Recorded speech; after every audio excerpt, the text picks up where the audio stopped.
Coaching is a topic that may not be as commonly discussed these days, but coaching is a lifesaver for many. Allow me to share some insights on the research conducted in this field. In the Journal of Organizational Culture Communications and Conflict, Dr. Adriana Elitis of Cornell University did a study of coaching, looking at the history, and she discusses the evolution of the profession.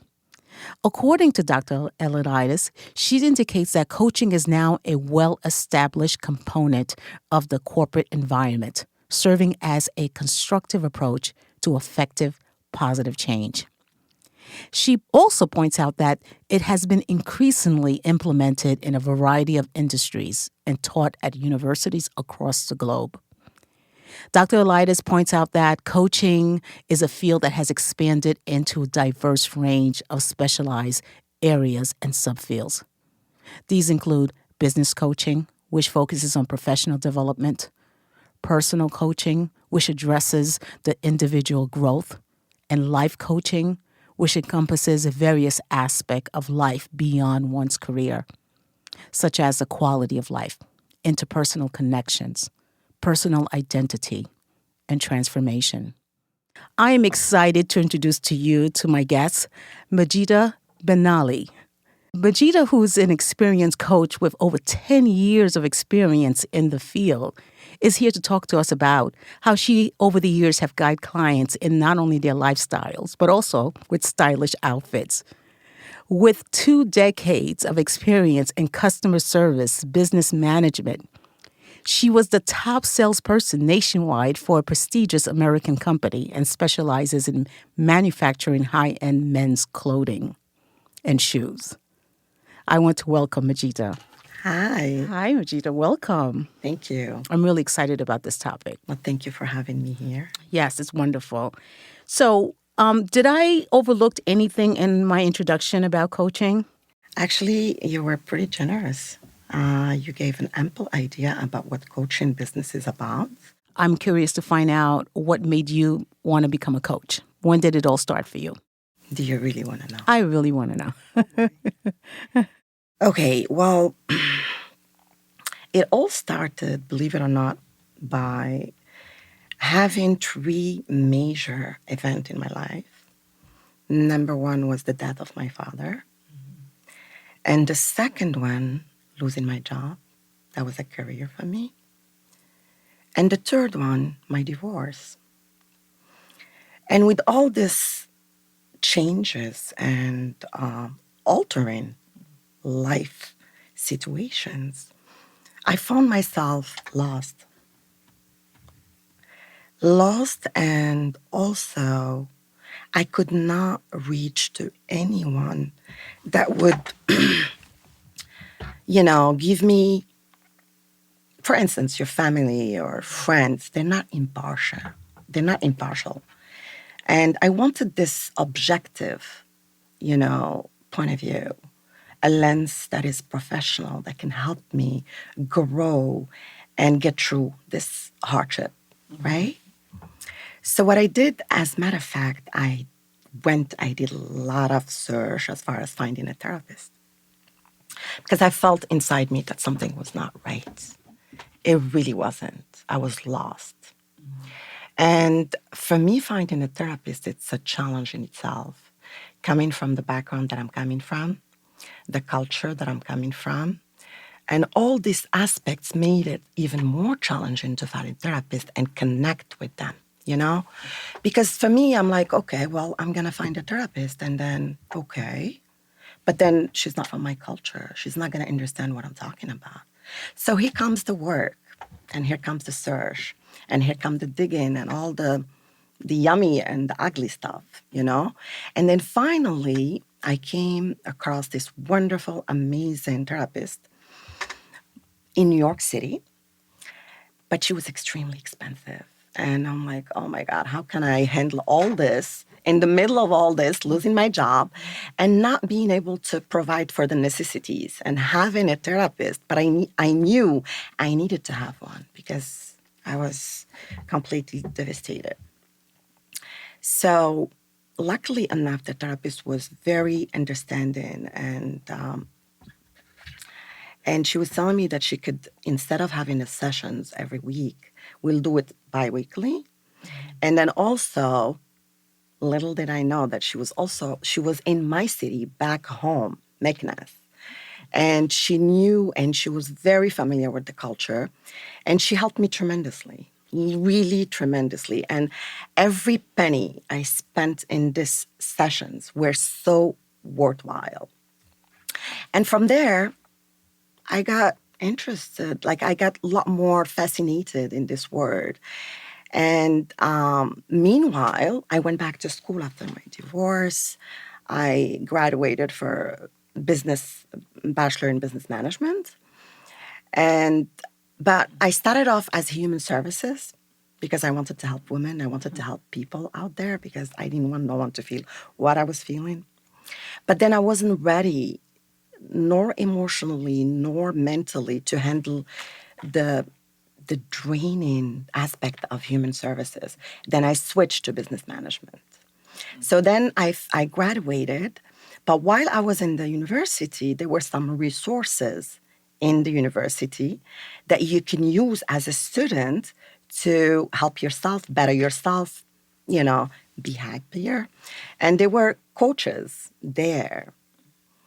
And I actually jumped on the occasion because they were not as expensive as anywhere else. And I connected with this coach. Unfortunately, she's no more with us, but she's an amazing, beautiful soul. She actually helped me through my transition and through my career and being that lift that I needed, given the fact that I was by myself and completely by myself, physically and mentally, because all my family isn't here. And the friend that I had went different ways after my divorce. And she was there to actually guide me and, help me overcome the transition, overcome my transition from school, because the fact that I have never been to school here in the United States is also a challenge in itself. Where are you originally from? I'm Moroccan. Wow. Yes. Have you been? I don't think I've ever met someone from Morocco. So this I'm is a glad I'm the pleasure. first one. Yes. I hope I'm going to be the good one to give you an idea, or rather, incite you to go and visit this I would beautiful love country. to. Yes, I would love you to go because you're going to have just an amazing time. And knowing you with your love of culture and Yes. diversity, and really, I'm sure it's gonna be great for you. I would love to take that offer. What I've noticed in some of the stuff you shared already, I'm noticing a theme here, a pattern that one, major life events forced you to seek the help that you needed. And as a result of that, with the change I want to talk about a little bit, you said, your father had passed away. You went through a divorce. And you didn't feel like you had that kind of support that would have helped you through that process. So as a result, you sought help, which is the first thing, right? Because sometimes people find it a little difficult to go outside of their community to seek the help. And culture plays a role into that and what people feel comfortable with. Talk a little bit about that. Some cultures may not feel that this is for them, like coaching is not something that they feel comfortable with. Interesting. Well, you're absolutely right, and you're definitely not wrong about this because in our culture, unfortunately, our main concern is to find a job, pay a bill, be a wife, and live your life just like anyone else. And for them to embrace the idea of either therapy or coaching, it's just like, what? I mean, seriously, what are you talking about? We gave you all this and we gave you all the love and we gave you, and you are seeking. Is it something about us? So it's always about them. And they think that it's because you're missing something, but we all are. Yes, yes. So this thing actually that I really want to do in the future is actually inviting my beautiful people, my culture, to really embrace this word, because it's truly not a luxury. It's a must, you know? That's a wonderful way to put it. And I think that you're right. Oftentimes, people are they feel that if they failed, and if they share that with their family and friends, they, especially depending again on the culture, going back to culture, that certain cultures believe that you should be able to figure this out, right? Because we gave you all of the foundations of growing up. We provided for you. And anything outside of that, where you feel like you have to reach out to someone else other than your family, that's It's a taboo. taboo. Yeah, You got it. yeah. It is truly is. And luckily enough, I don't know if that's where you're going, but I'm gonna allow me to assume. Please do. Luckily enough, I grew up in a family that is kind of like paradoxal in a way. My mom is the traditional Moroccan woman in her beautiful, amazing way. And my dad is the westernized, that been around with her too, but she's still into her roots. Right. Him was, introduced to the Western world in early age. He spoke fluent English, French, Germany, Spanish. He was really, really open, and I think I got that from him. And I've always had this privilege, in a way, to see where I want to be, because I had my mom, that beautiful, amazing woman that does everything to make her family happy. And then my dad, who's like encouraging us to go outside and find jobs and do things and don't depend on us. You get me? Yes. So I guess that's where I was open more so than any other Moroccan. Got it. To the idea of going and exploring other avenues and breaking the law. And what I like about what you said also is that because when you reach out for help, right, you definitely was looking for a while to find the right fit, right? You still needed someone who understood your background and your culture. Once you received the help and you saw the positive benefits, how it affected your life, you then started to go out and help others. I like that about your story. And that's really something that I want to like delve into a little bit about. One person helps another person once they feel a little bit more. I don't want to say that their life is perfect, but there's something about wanting to give back and helping others. Okay, that's pretty heavy. The reason, as it started off as just for me, helping me getting back on my feet, the reason I decided to actually wanting to help others back into their feet and feel who we are as human beings before being the citizen, the wife, the whatever it is.